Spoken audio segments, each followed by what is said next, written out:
아멘. 네, 오늘 무엇을 줄 수 있을까요? 라고 하는 말씀의 제목으로 이렇게 말씀 은혜를 나누도록 하겠습니다. 오늘 조금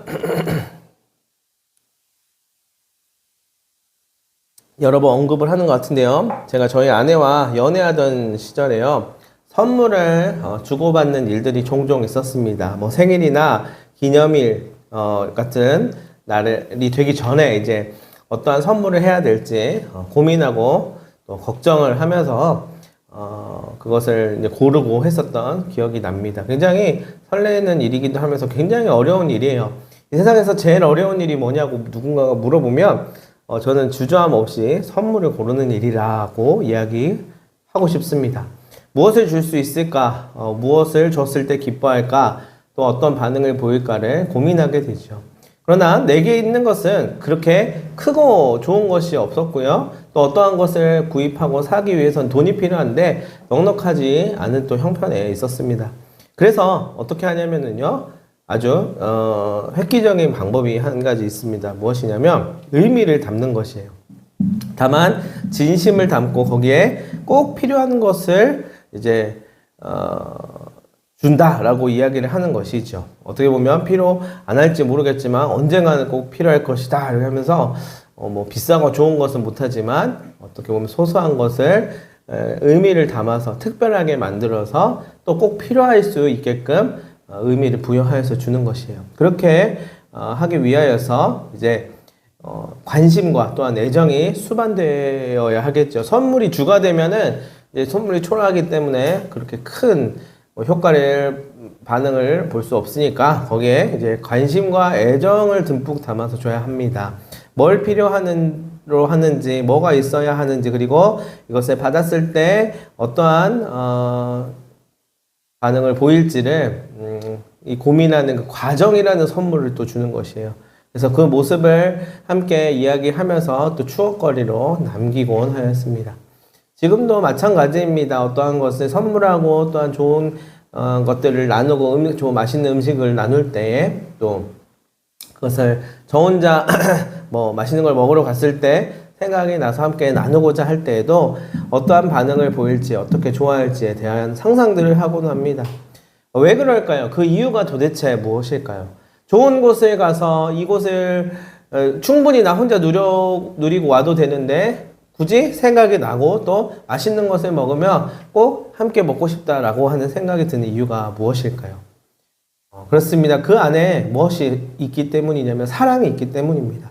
그래서 때로는 눈에 보이는 것보다 눈에 보이지 않는 것이 더 중요하다라는 사실을 깨달을 수 있습니다. 그러니까 애정이 없고 관심이 없고 사랑이 없는 너무나도 비싼 명품 가방을 선물 받으면 너무 좋아할 수도 있겠지만 사실 그것이 큰 힘을 발휘하지는 못할 것입니다. 왜냐면 몇 해 전인가요? 뭐 몇 달 전인가요? 나라의 소위 말해 퍼스트 레이디라고 하는 사람이 명품 가방을 받았잖아요. 그리고 나서 엄청난 사단이 일어나지 않았습니까?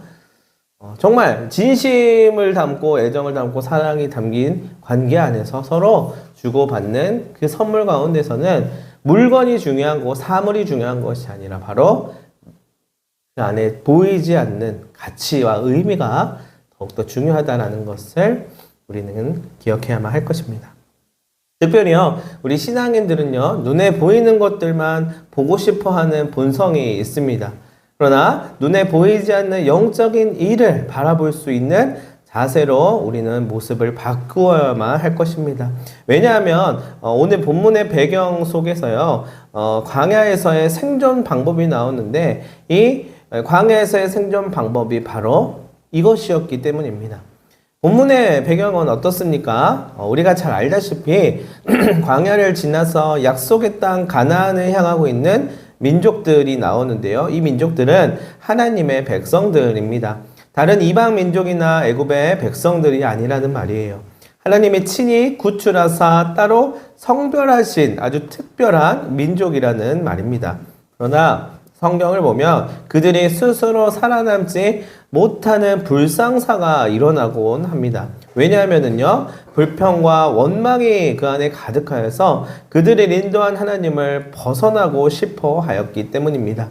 하나님의 백성이 하나님의 뜻을 따라 그분의 인도하시는 걸음을 따라가야만 하는데 자꾸만 하나님을 바꾸려고 하거나 또는 자기가 하나님처럼 행세하려고 하였던 것입니다. 그 결과는 당연히 부정적인 최후를 맞이할 수밖에 없게 되겠지요. 그들이 그것을 원하여서 스스로 자멸하고 싶어서 그렇게 행하였을까요? 아마 아닐 것입니다. 쉽게 말해서 눈에 보이는 것에 직관적으로 반응했을 뿐이라는 것이에요.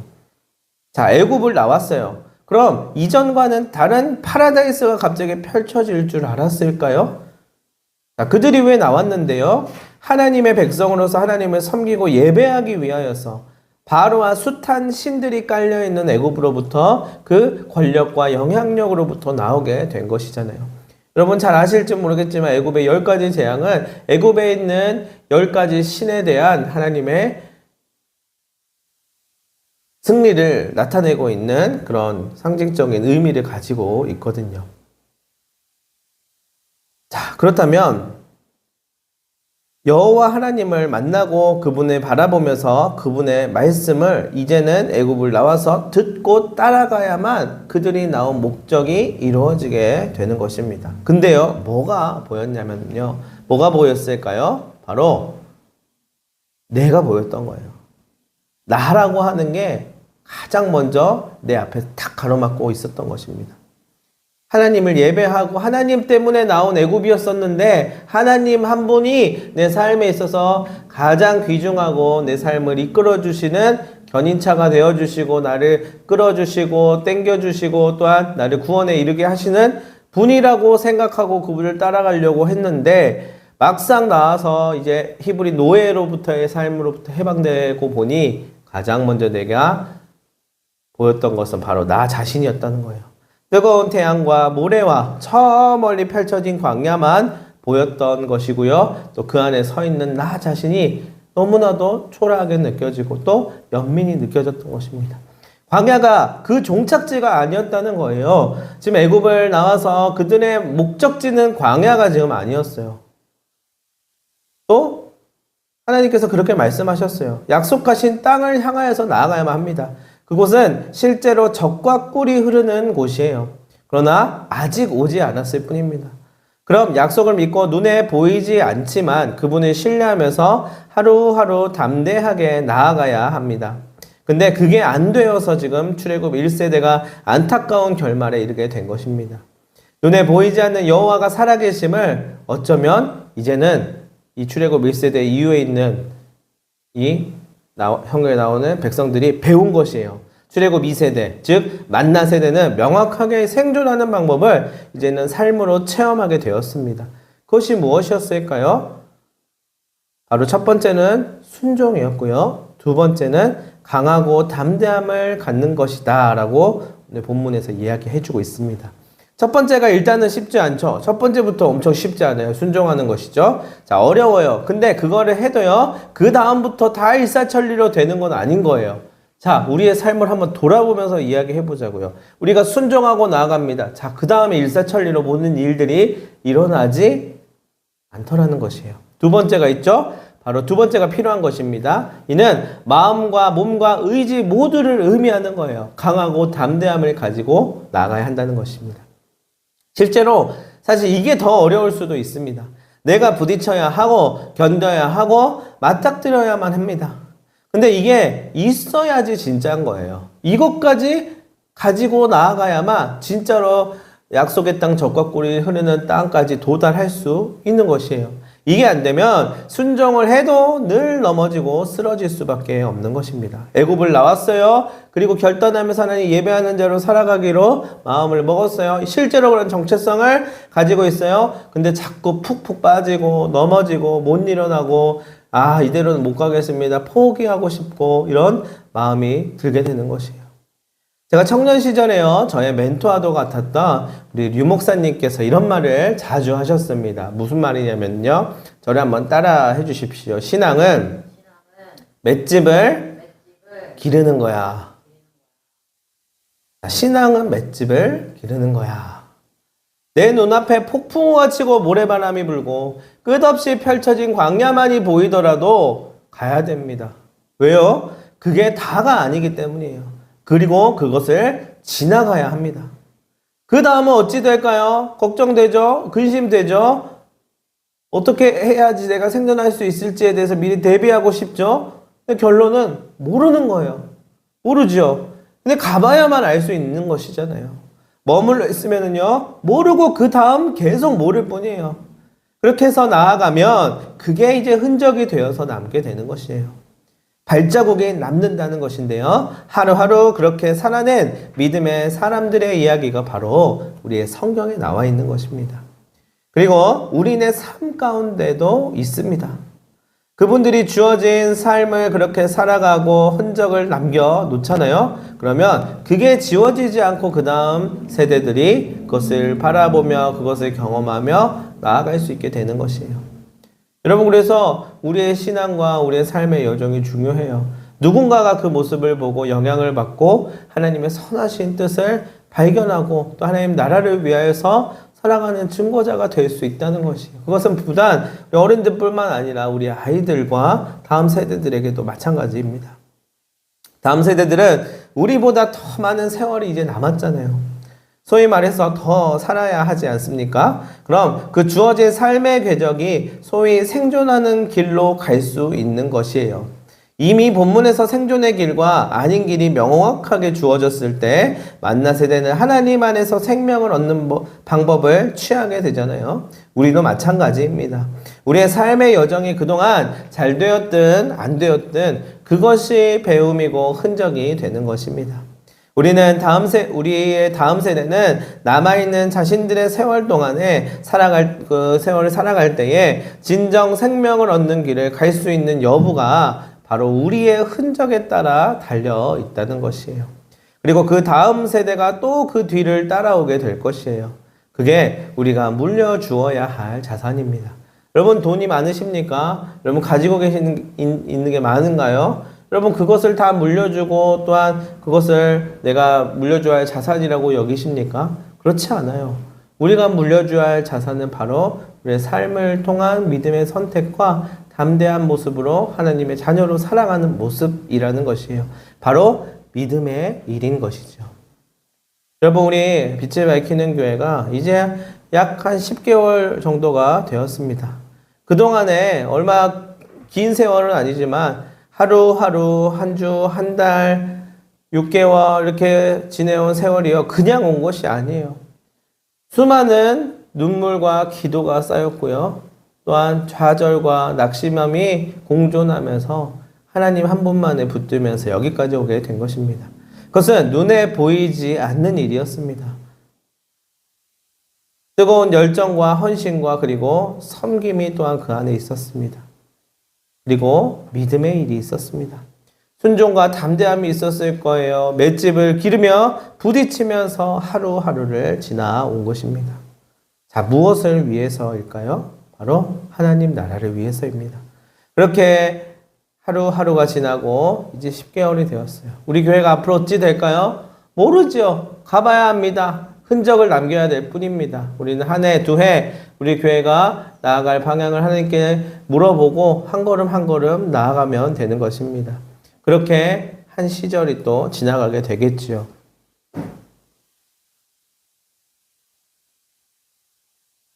그리고 그 한 세대가 남겨온 흔적을 바라보면서 그 다음 우리 다음 세대들도 따라가게 될 것입니다. 그러면 하나님의 나라가 끊임없이 새 시대를 열어가고 하나님의 나라를 계속하여서 이어가는 그러한 귀한 사역들이 펼쳐지게 될 줄로 저는 우리 교회에 대한 비전을 품고 있습니다. 우리 교회가 여기서 끝나는 것이 아니라는 것이에요. 이를 위해서 한 마음 한 뜻을 모아서 우리가 함께 기도하고 또한 이 예배 가운데 모이고 또한 늘 교회를 위하여서 불철주야로 함께 마음을 모으는 것입니다. 함께 이 비전을 품고 있는 것입니다. 우리가 그동안 예배하고 하나님을 섬기었던 기억도 여러분 떠올려 보십시오. 어떻습니까? 그냥 사라져버린 세월이라고 말하고 싶으신가요? 그냥 기억 속에서 잊혀져 버리는 그냥 우리의 메모리라고 생각하시나요? 그렇지 않아요. 여러분, 그게 다 우리의 귀한 흔적들입니다. 치열하게 기도하고 울부짖으며 하나님께 매달렸었던 기억들을 여러분 있으십니까? 여러분, 그것이 믿음의 자산이 되는 것입니다. 험난한 시기를 뚫고 지나갈 수 있는 비법이 되는 것이에요. 그 비법을 또한 물려줄 수 있게 되는 것입니다. 저는 우리 교회의 한 명 한 명들, 또 우리 라이트홈 커뮤니티, 빛을 밝히는 사람들, 공동체들 한 명 한 명들이 그러한 삶을 살아가면서 하나님의 증거자가 되었으면 좋겠고요. 또한 하나님 안에서 참 이쁘고 건강하게 잘 지내주고 또한 삶 가운데서 그 향기를 뿜어낼 수 있으면 좋겠어요. 개인적으로도 그렇고 사회적으로도 그렇고 많은 이들에게 칭찬받고 박수받았으면 좋겠다는 생각이 듭니다. 그러나 이 세상을 우리는 너무나도 잘 알고 있지 않습니까? 우리를 가만두지 않습니다. 놔두지 않아요. 흔들어 놓고요, 몰아세우고요, 절벽에서 우리를 밀어붙이기도 할 것입니다. 자, 어떻게 해야 살 수 있겠습니까?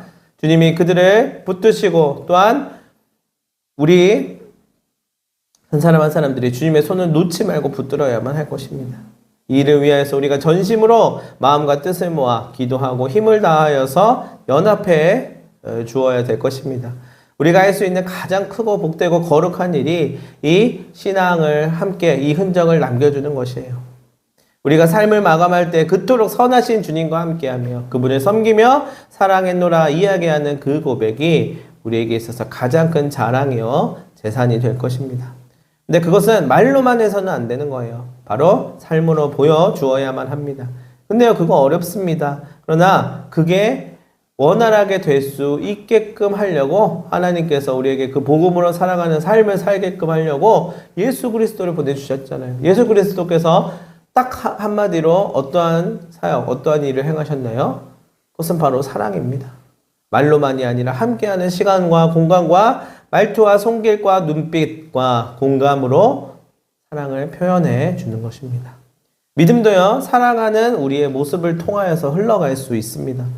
저는 그 사랑이 하나님이 나를 만나주신 사랑, 그것을 가슴에 늘 새기며 자연스럽게 그것을 느끼게 된다면 또한 흘러가게 된다고 생각합니다.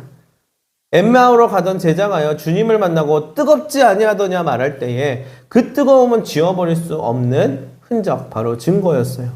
그분이 나를 만나주셨다. 그분이 나를 사랑하신다. 그분이 나에게 말씀하신다. 여러분, 그 사건이요, 평생 동안 복음을 전하는 자로 만들었고요. 그 복음이 오늘 우리에게까지 온 것이에요. 그 사랑을, 그 느낀 감정과 그 느낀 실존을 바꾸었었던 그 은혜를 경험한 인생들이 지워지지 않고 흔적으로 남아서 다음 세대, 다음 세대, 다음 세대에서 오늘 우리에게까지 온 것이에요. 그 엠마오로 가던 제자들이 에이씨 뭐 이런 일도 있고 저런 일도 있지 하면서 그냥 싹 잊어버렸으면은 그런 일이 일어나지 않았을 것이에요. 여러분, 우리 교회 모든 이들은 그 뜨거움을 가진 자들의 모임이 되었으면 좋겠습니다. 이 방화동에서, 여러분의 처소에서, 직장에서, 또한 학교에서, 또 삶의 모든 자리에서 하나님을 예배하는, 움직이는 교회가 되시기를 바랍니다. 모든 곳에서 그 뜨거움이 경험되어지고 생명력이 넘치며 살아 숨쉬는 주님의 몸된 교회가 되시기를 바랍니다. 이를 위하여서는 아직 우리의 몫이 남아 있어요. 어떻게 하면 되냐면요, 스스로에게 보여주고 증거해 주어야만 합니다. 또한 사람들에게, 누군가에게 그냥 보여주라는 말이 아니에요. 주님과의 관계 안에서, 주님과의 관계 속에서 스스로 이것을 확인하고 또한 그것으로 인하여서 그 경험치가 계속 쌓여서 신앙의 큰 흔적이 되어야만 할 것입니다. 주님이 살아계심을 삶의 흔적으로 남겨주시기를 바랍니다. 그 자국을, 그 발자국을 보면서 많은 이들이 걸어갈 수 있도록 여러분 어찌 보면 눈물의 씨앗을 뿌려 주시기를 바랍니다. 시편 126편 5절부터 6절까지 보면 이렇게 이야기합니다. 눈물을 흘리며 씨를 뿌리는 자는 기쁨으로 거두리로다. 울며 씨를 뿌리러 나가는 자는 반드시 기쁨으로 그 곡식단을 가지고 돌아오리로다. 왜 눈물을 흘리며 씨를 뿌리는데 기쁨의 결과가 나오는 걸까요?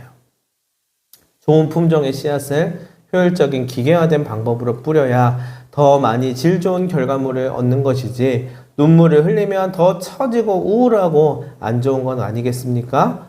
여러분 이런 생각 들죠? 이 말씀에는 바로 믿음의 일이 깃들어 있는 것입니다. 너의 믿음의 걸음이, 너의 순종이, 믿음의 담대함이 절대 허무하지 않으니 주님의 강한 손이 너를 지키고 반드시 기쁨으로 응답하게 될 테니 너무 염려하지 말고 걱정하지 말라는 의미입니다. 그러나 때로는 마음 많은 굴뚝 같은데 한 걸음 내딛기도 그렇게 힘이 들 때가 있습니다. 꼼짝도 못 하겠어요. 생각은요, 2배, 3배, 4배 막 늘어만 가고요. 자꾸만 부정적으로 만듭니다. 나도 주님을 잘 섬기고 그 뜻을 따르고 싶은데 자꾸만 삶의 궤적이 어긋나 보입니다.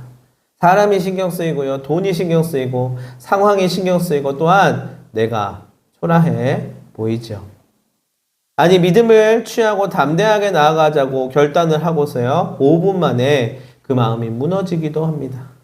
물밀듯이 걱정과 두려움이 다가와 사로잡혀 버립니다. 여러분 저도 잘 알고 있습니다.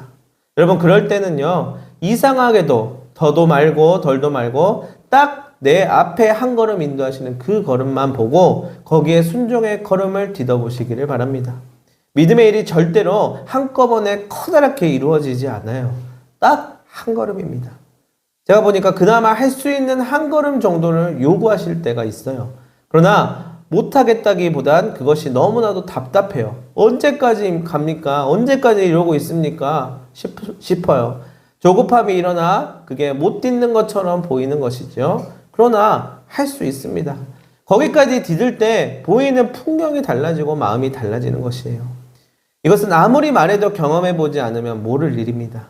여러분에게 요구하시는 믿음의 한 걸음이 있습니까? 그럼 더도 말고 덜도 말고 그 한 걸음을 주님 의지하면서 내 힘이 아닌 주님 손 붙들고 나아가시기를 바랍니다. 마지막으로 제가 아주 좋아하는 찬양 한 곡에 있는 가사를 소개해드리고 싶습니다. 제목은 믿음과 삶이라고 한 제목이고요. 가사는 이렇습니다. 믿음과 삶을 살아내는 실력이 너무나 다른 내 모습을 볼 때에 이 모습도 주가 사랑하실까? 자신 없는 내 모습 그저 주님 앞에 있네. 나 같은 자도 사랑하여 주시고 한 번도 나를 떠나지 않으셨네. 아픔 속에 주를 작게 여긴 날 꾸짖지 않으시고 내 손 잡아주시네. 오직 주님 안에 두려움 없네. 고난을 통해 날 만드심을 믿네. 주님만이 내 모든 것 되시네. 주의 강한 손 날 붙드시네. 오직 주님 안에 소망 있네. 내 삶을 통해 영광 받으실 주님. 주님만이 내 모든 것 되시네. 주의 선하심 나 노래하네. 사랑하는 여러분, 우리가 이 찬양의 가사처럼 믿음의 고백으로 우리의 앞날을 한 걸음 한 걸음 뚜벅뚜벅 걸어 나가길 바랍니다. 그리고 우리의 다음 세대에게 이 신앙을 흔적으로 남겨주었으면 합니다. 여러분 그렇게 올 한 해를 마무리하시기를 바랍니다. 무엇을 돌아보고 무엇을 해야 하며 무엇을 여러분들 남기시고 제시하시겠습니까? 주님이 우리에게 말씀하신 그 음성이 있을 것입니다. 우리 모두가 그것을 가슴에 새기며 나아갈 수 있으면 좋겠습니다. 우리 같이 말씀을 새기면서 그 마음으로 오늘 잠들 때 하나님 앞에 감사의 고백을 하시게 되시기를 간절히 소망합니다. 기도하겠습니다. 하나님 아버지, 우리 교회된 한 사람 한 사람을 주님께서 이끌어 주실 줄을 믿습니다. 우리의 앞날을 책임지실 줄을 믿습니다. 또한 우리의 다음 세대들, 또한 우리의 주변에 있는 많은 주님을 믿지 않는 영혼들을 불쌍히 여겨주시고 긍휼히 여겨주시옵소서. 한 명 한 명 생각나는 사람, 또한 주님을 믿고 새 생명을 부여받아야 할 사람들, 주님 믿습니다. 하나님의 살아계심을 알고 경험하고 노래하고 선포할 수 있도록 도와주시고 그네의 물고가 우리 공동체 가운데 가득할 수 있도록 도와주시옵소서. 이를 마음 다해 기도하고 뜻을 모을 수 있게 하여 주시옵고 무엇보다 주님이 인도하시는 한 걸음 그것을 순종하며 주님이 우리에게 주시는 말씀을 잃어버리지 않도록 꼭 붙들어 주시옵소서. 감사를 드리오며 예수님의 이름으로 기도합니다. 아멘.